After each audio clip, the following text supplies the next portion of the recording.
históriu bez paragrafov. Dobrý večer, Pezinčania, priatelia. Oddychnem si, vždy mám trochu trému na začiatku. Rozmýšľal som, že čo povedať, lebo sa mi zdalo, že už všetko bolo x-krát povedané. Napriek tomu by som vám rád povedal svoje videnie toho, čo sa deje, svoje videnie, prečo tu dnes sme, aj toho, že prečo sa vozí odpad do Pezínka. Myslím si totiž, že to nie je boj o skládku, ako sa to prezentuje, ako nám o tom hovorí napríklad premiér Fico. Mne sa zdá, že je to úplne iný príbeh, ktorý je príbeh o slušnosti, o tom, či sme právny štát, o tom, či tu platia zákony alebo neplatia zákony, o peniazoch a o moci. A tento príbeh, tak ako ho ja vnímam, má korene v ďalekej minulosti. Možno začal vtedy, keď sa naši pradedovia a dedovia rozhodli, keď vyťažili hlinu v Dolnej, že ju zaplavia a urobia s nej jazero. Potom vodcovia, ktorí nás viedli do roku 1990, si povedali, že v starej jame urobia smetisko. Tak začalo smetisko. Do roku 90 sme nemali zákony, ktoré by chránili životné prostredie a ktoré by riešili otázku skládok. V roku 1990 vznikla naša samospráva, bolo zákon o obecnom zriadení, naše mesto, a naša samospráva zdedila aj starú jamu, aj so všetkými svojimi novými kompetenciami. V 91. začal platiť nový zákon o odpadoch a naše mesto sa rozhodovalo, že čo s tou jamou, kam sa vozilo aj komunálny odpad, aj nebezpečné odpady, čo bola vlastne nejaké živelné smetisko, nebola to skládka. Naši poslanci si vtedy povedali, že nechceme zo skládok biznis, že ich budeme šetriť, že budeme chrániť naše prostredie, že si dávame na prvé miesto zdravie a našu krajinu. A preto povedali, že skládka bude slúžiť len na komunálne odpady, na nič iné. Dokonca v 92. roku sme ako prvé mesto na Slovensku zaviedli separovaný zber celoplošne a povedali sme, že na skladku môžu ukladať odpady len tí, ktorí tiež separujú, tak ako my. Čiže nebola určená iba nám, ukladalo tam široké okolie, ale len odpady komunálne. Napriek ponukám lukratívnym, finančným sa naše zastupiteľstvo rozhodlo takto. Utiahli sme si opasky a chránili sme svoju krajinu a svoje prostredie a svoje zdravie. V 96. sme uzákonili v našom územnom pláne, že stará a nová jama budú slúžiť len na komunálne odpady. V zápätí v 96. došlo k politickým zmenám. Strana HZDS spolu s Luptákovcami zmenila organizáciu štátnej správy, došlo k privatizácii pezínskych tehelní a k jame sa dostali pezínske tehelne ako noví vlastníci. V krátkom čase došlo k drastickým zmenám. Začali sa voziť nebezpečné odpady napriek tomu, že sme to mali v územnom pláne zakázané. Dovtedy limitované množstva odpadov prestali platiť. Tempo zavážania sa neuveriteľne zvýšilo. Jama sa zaplnila za krátky čas.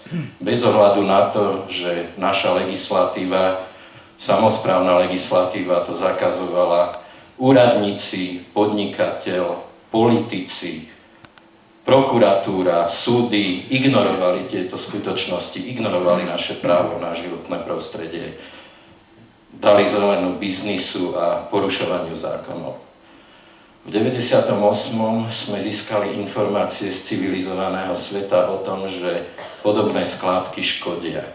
Nie je to exaktne dokázané. Robili sa porovnávacie štúdie, ktoré potvrdzovali, že v okolí takýchto skládok až do vzdialenosti 3 km sú zvýšené rizika rôznych onkologických ochorení.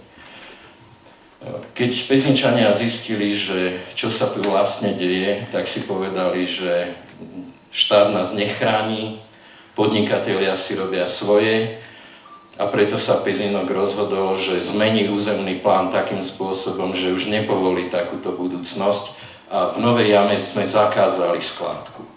Bol to dôsledok arogancie a svojvôle štátu a podnikateľa.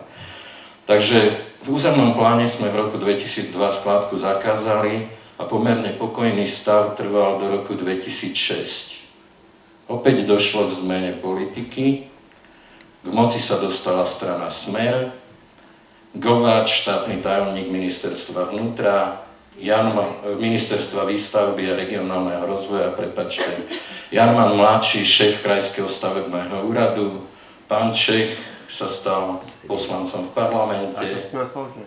Prosím? Čo s nás spoločné? Nič, iba konštatujem, pán Čech, čo sa udialo. A v momente, v tom okamihu došlo k zmene v tom, že Krajský stavebný úrad povolil alebo vydal územné rozhodnutie a povolil skládku v Novej Jame, hoci ju náš územný plán zakazuje.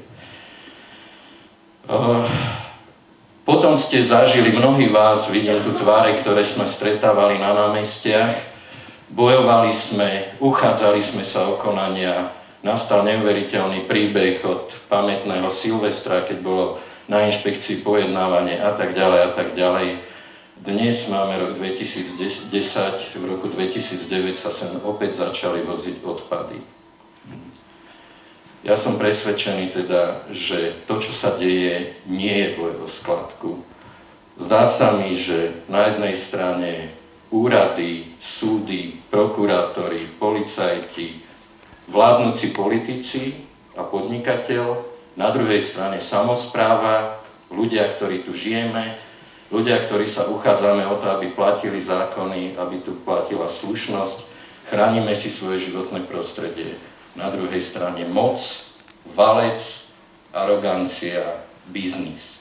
Takto to vidím ja. Zdá sa mi teda, že to je príbeh o slušnosti, o tom, či sme právny štát. A myslím si, že každý príbeh má zmysel vtedy, keď si z neho zoberieme poučenie. A zdá sa mi, že z toho nášho príbehu plynú dve poučenia. Myslím si, že keď sa vykašleme na slušnosť a na zákony a rozhodneme sa pre peniaze, pre nejaký judášsky groš a povolíme, alebo zmierime sa s tým, že boj o skladku sme prehrali, tak sme prehrali nielen naše životné prostredie, ale aj tú slušnosť a dodržiavanie zákonov v našej krajine.